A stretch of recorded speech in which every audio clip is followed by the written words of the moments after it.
Assalamualaikum warahmatullahi wabarakatuh. Salam sejahtera untuk kita semua. Izinkan saya untuk sedikit mengulas perihal tentang seorang Ganjar Pranowo yang saya kenal dari kacamata saya ya. Seorang yang sama seperti saya sendiri, seorang rakyat biasa, terlahir dari keluarga yang cukup sederhana. Sampai-sampai beliau pernah bercerita bahwa dia sempat juga jualan bensin eceran, kuliahnya juga hampir tidak selesai gara faktor ekonomi. Ya, itulah Ganjar Pranowo, seorang rakyat biasa, bukan keluarga bangsawan, bukan anak yang terlahir dari seorang keluarga pejabat ataupun seorang keluarga yang kaya raya. Itulah Ganjar Pranowo yang kita kenal. Tapi dalam perjalanan kehidupan saya juga punya kesan yang baik, dan sampai hari ini tidak akan pernah saya lupakan jasanya beliau. Saya tidak kenal secara langsung dengan sosok Ganjar Pranowo. Kalau dibilang ketemu saya pernah, tetapi itu pun hanya ketemu minta selfie saja. Tetapi kalau ngobrol panjang saya belum pernah, dan saya yakin Mas Ganjar tidak kenal dengan saya, tetapi saya kenal dengan sosok Ganjar Pranowo. Ya, itulah Ganjar Pranowo. Kurang lebih sekitar bulan, kalau tidak salah ya, September tahun 2020, dan masih ingat saya pada saat itu kita masih dalam pandemi COVID-19. Sekitar sore menjelang maghrib, pimpinan saya pulang dari kantor menuju rumahnya, bertemu dengan salah seorang pria paruh baya yang terlihat sangat linglung. Setelah dihampiri, ternyata beliau tidak bisa berbahasa Indonesia. Sehingga si bapak itu, pria tersebut, dibawa oleh pimpinan saya, dan pimpinan saya kembali ke kantor karena setelah nelpon saya masih ada posisinya, masih di kantor pada saat itu.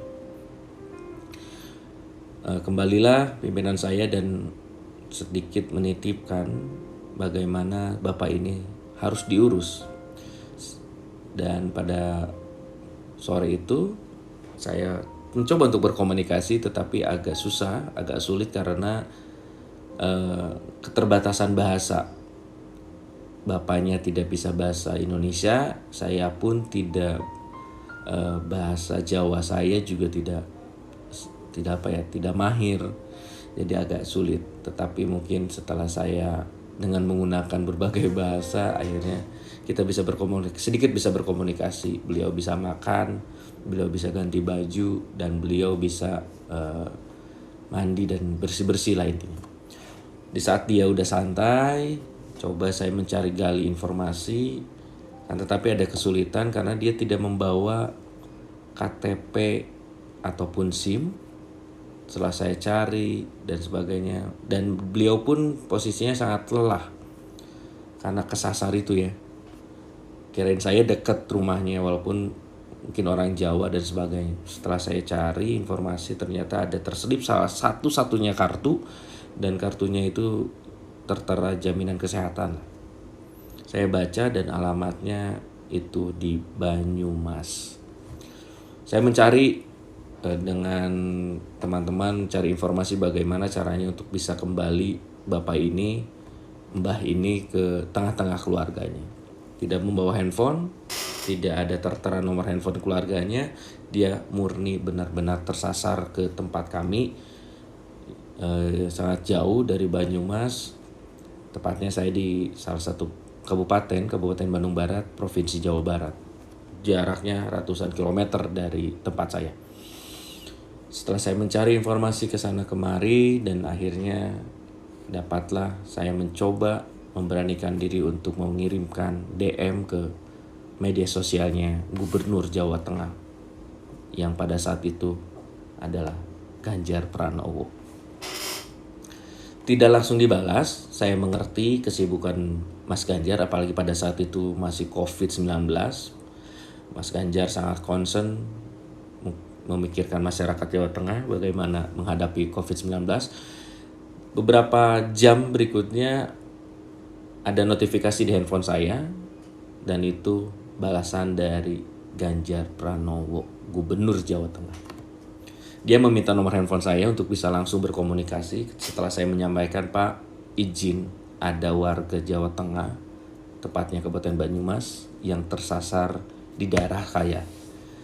Dan alhamdulillah beliau langsung telepon, WA, langsung telepon. Ada pesan yang masih saya ingat sampai hari ini. Mas Rizky, tolong jaga warga saya. Saya ulangi, Mas Rizky tolong jaga warga saya.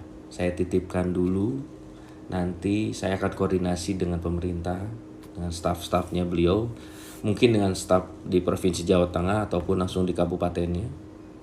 Nanti besok ada yang ngejemput, tolong jaga, tolong dirawat, kalaupun ada pengeluaran, nanti sampaikan saja.